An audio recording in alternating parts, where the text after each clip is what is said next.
Dito sa Barangay Poblasyon sa bayan ng Leon Postigo sa lalawigan ng Zamboanga del Norte, binabalik-balikan ng maraming motorista ang bibingkang gawa ni Nanay Guillerma Hay Lalapit.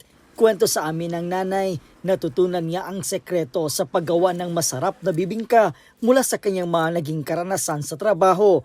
Namasukan siya noon bilang tendera ng bibingka sa isang tindahan sa kanilang bayan. Nang makaipon ng kaunti, sumugal siya at nagtayo ng sarili niyang tindahan. Kaya ako mo kung atong nangamo ko sir nga, kuan sa init tayo,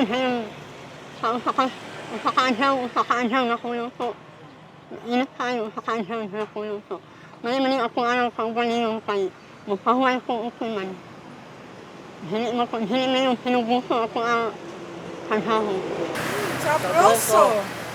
Mabilis na pumatok sa madla ang produkto ni nanay, ngunit kaakibat nito ang hamon sa karagdagang puhunan upang matustusan ang demand sa kanyang produkto. Bagay na binigyang solusyon sa pamamagitan ng programang Magnegosyo Taday ng tanggapan ng pangalawang Pangulo sa pamumuno ni Vice President Inday Sara Duterte. Sa ilalim ng programa, nakatanggap si Nanay Guillerma ng 15,000 pesos bilang karagdagang puhunan.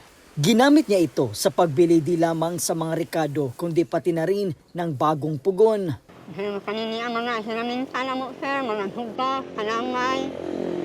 Kanang isago lang sa akuan. May akong pamalitanan. Mabibili sa 10 piso kada piraso ang espesyal na bibingka ng nanay. Para kay nanay, higit sa puhunan, malasakit at suporta ang hatid ng programang Magnegosyo Taday para sa mga Pilipinong maliliit na negosyanteng katulad niya. Nagpasalamat po ni Mang Sara na naasay hinadhang na mo ko sa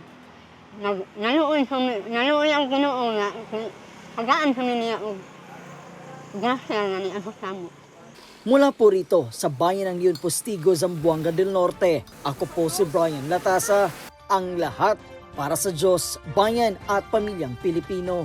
Valiente News.